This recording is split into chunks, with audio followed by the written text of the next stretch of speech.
tentar atacar ele. Mas aí a Amy mata os bichos com sua magia. E aí surge um orc saradão na sua traseira e o Seika salva ela usando seu Shikigami. E como estavam em um lugar com monstros e um túnel subterrâneo, eles percebem que estavam em uma masmorra. Amil diz que eles tinham que encontrar uma saída, pois a taxa de sobrevivência em uma masmorra era baixa, por isso ninguém ia salvar ele. Nosso prota estava ajudando seus Shikigamis que foram transformados na superfície a detectar sua localização. Aí surgiu um monte de monstros no seu caminho, e a Amil estava até dando conta do recado, mas era muito bicho. Aí ela toma uma porretada na cabeça e desmaia. E nosso prota invoca uma centopeia gigante que acaba com a raça dos monstros. Ao acordar, a Amil fica surpresa ao ver que o nosso prota derrotou os bichos tudo sozinho. E ele até mesmo curou ela. Ela sente outra dor de cabeça. E como suas feridas já estavam curadas, Seika cria uma barreira contra maldições. Isso faz a dor de cabeça dela parar. A mina acha estranho porque não tinha nenhum selo de maldição nela. Por isso ela pede pro nosso prota olhar. Ele dá uma espiadinha, mas não encontra nada. E ele diz que poderia ser bem pequeno ou da cor da sua pele. Amil diz que gostava muito de lutar e era viciada desde pequena. E por isso as pessoas achavam ela estranha. Porque teve até uma vez que estavam em uma expedição.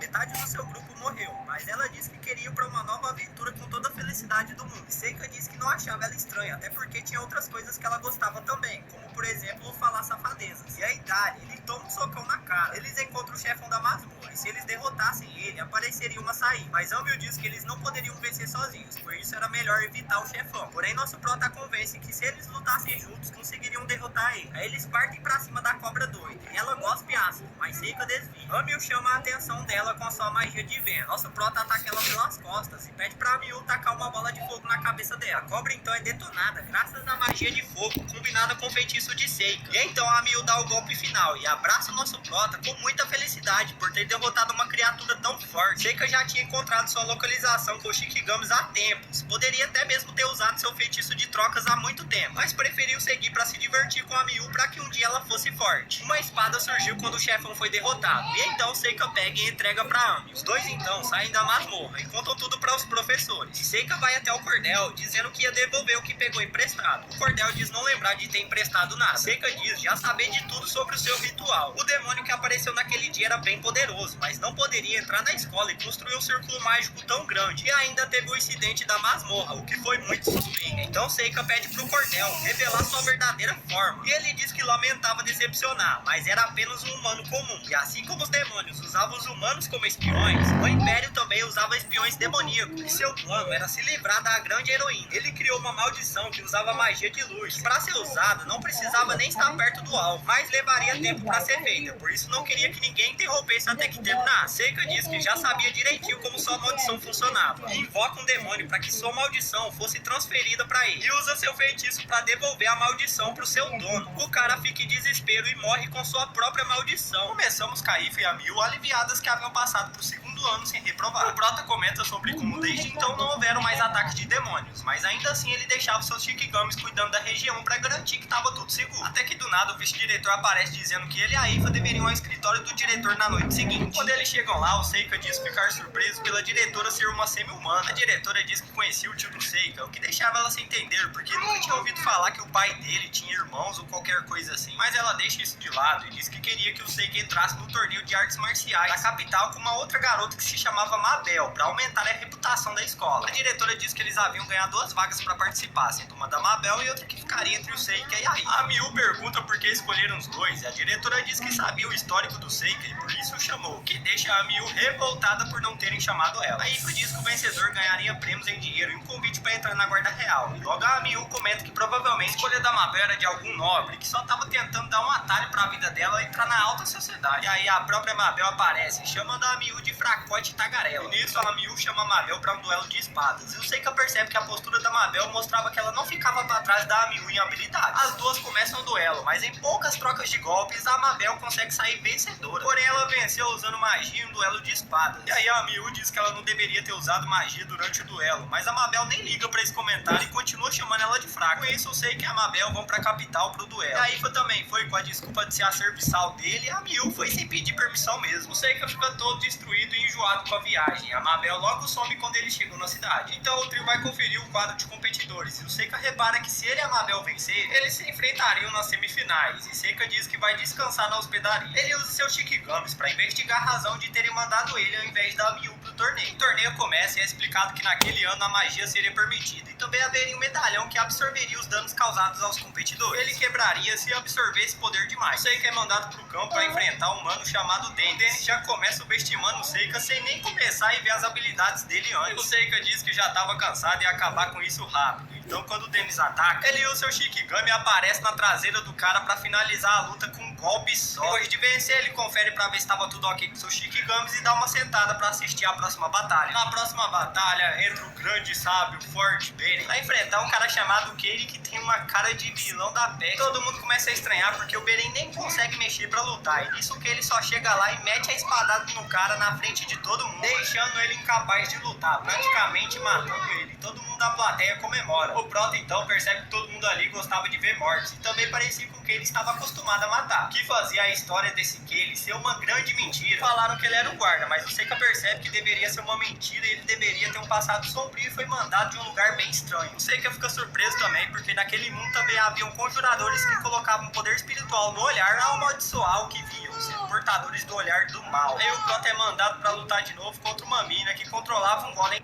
de pedra. Porém, ele desfaz o golem bem rápido e faz o adversário se render. Isso o Seika volta e a Miu diz que era bem chato ver ele lutar porque ele vencia rápido demais. Aí ela pergunta se ele entraria na guarda caso vencesse e ele diz que negaria. Logo a próxima luta começa e a Miu diz pra Ifa parar de flertar com o Seika e prestarem atenção porque seria uma luta da Mabel. Todos eles ficam surpresos porque a Mabel aparentemente estava usando magia de gravidade e ainda sem precisar conjurar palavras, destruindo todas as magias de pedra e terra do adversário